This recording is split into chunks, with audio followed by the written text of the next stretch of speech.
Bom, na terceira semana de janeiro deste ano, a balança comercial registrou um superávit de 1 bilhão 130 milhões de dólares. Resultado de exportações no valor de 5 bilhões 512 milhões e importações de 4 bilhões 499 milhões de dólares.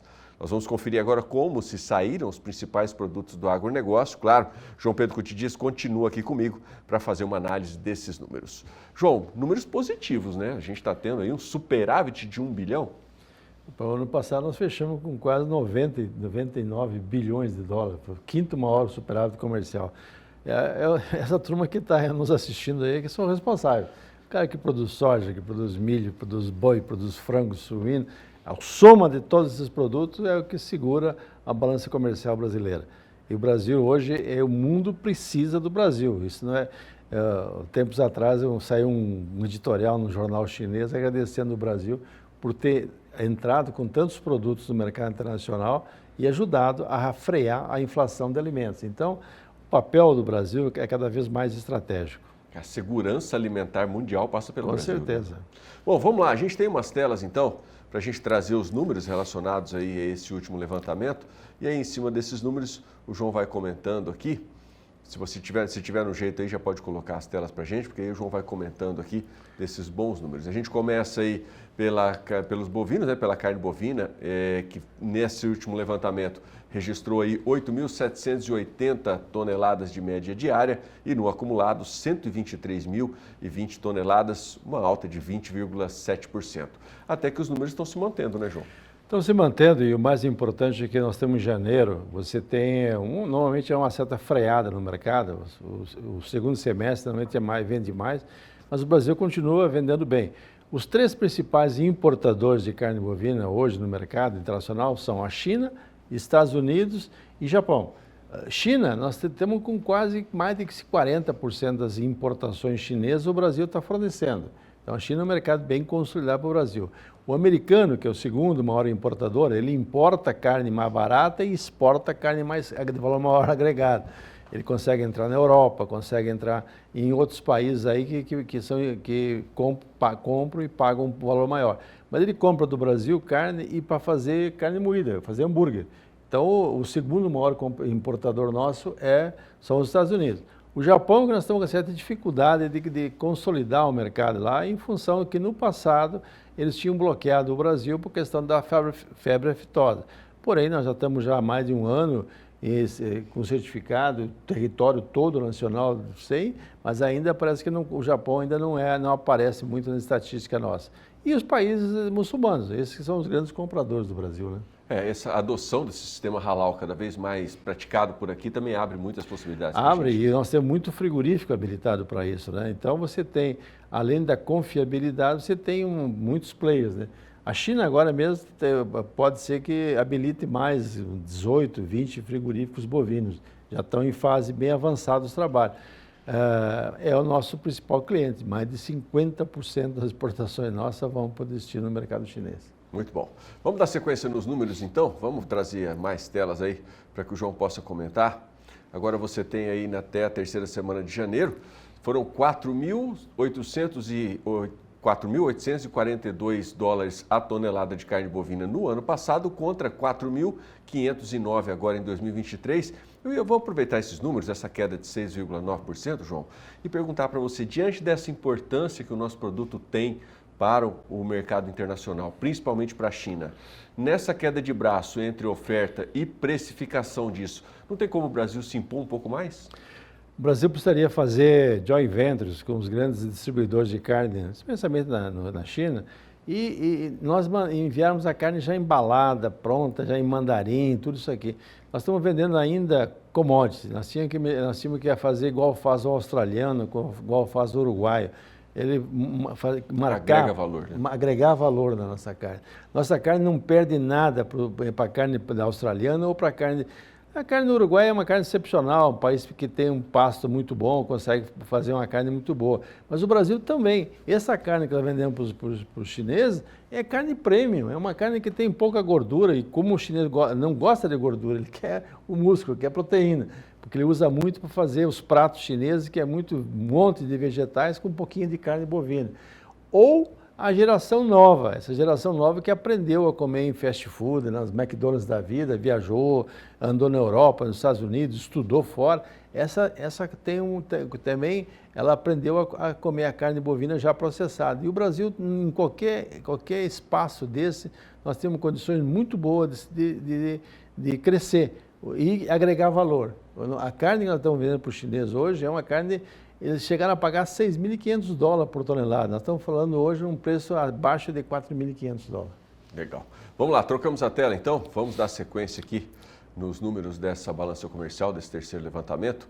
Falando agora do suíno, tivemos aí uma média diária de 3.570 toneladas e no acumulado 49.990, o que representa uma queda de 1,8%.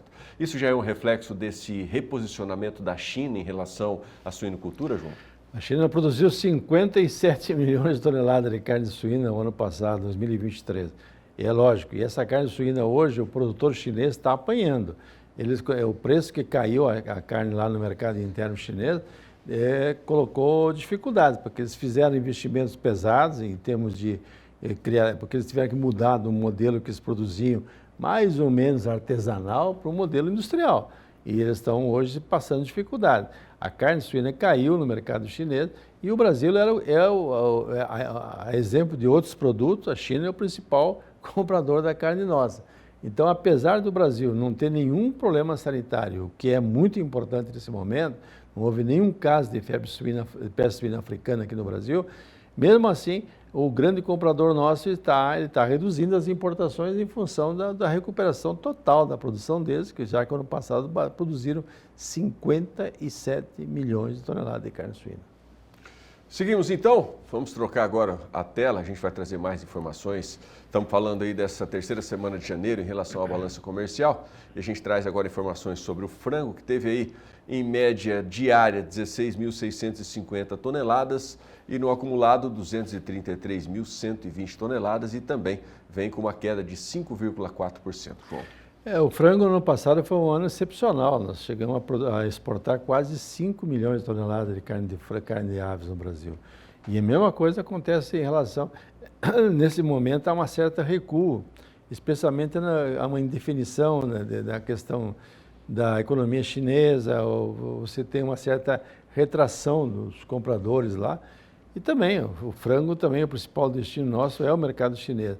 Os países de religião muçulmana continuam comprando bem, a Arábia, os Emirados Árabes Unidos, enfim, todos esses países de religião muçulmana continuam comprando bem, porque, a exemplo eles não compram carne suína, só compram carne de frango e bovina. Então, indo bem, nós temos muito frigorífico também habilitado para exportar pelo halal. Eu creio que daqui para frente, nos próximos meses, nós consigamos recuperar essa queda e você voltar a chegar a exportar na faixa de 5.200.000 toneladas de carne de frango. Mesmo com essa possibilidade de custos maiores esse ano, o produtor de aves não vai tirar o pé do acelerador, João? O frango é uma criação que tem um ciclo muito curto, né? Você do ovo até a granja, até o abate, é pouco mais de 40 e poucos dias, né? Depois de incubado, do pinto até o abate. Então, o frango é uma indústria integrada, ou seja, toda a cadeia trabalha mais ou menos em conjunto.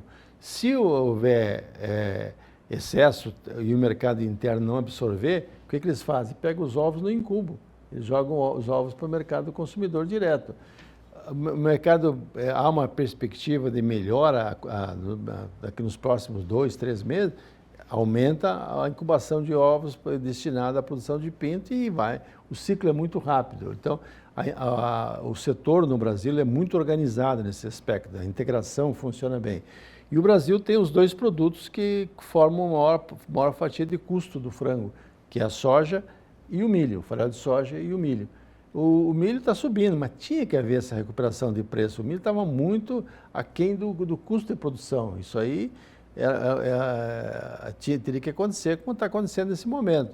O farelo de soja ele está se mantendo até um pouco menor o preço dele. Então, ainda assim, o setor parece que está sendo rentável para o setor, para os integradores. Muitas vezes o produtor independente ele acaba saindo fora do processo. Legal.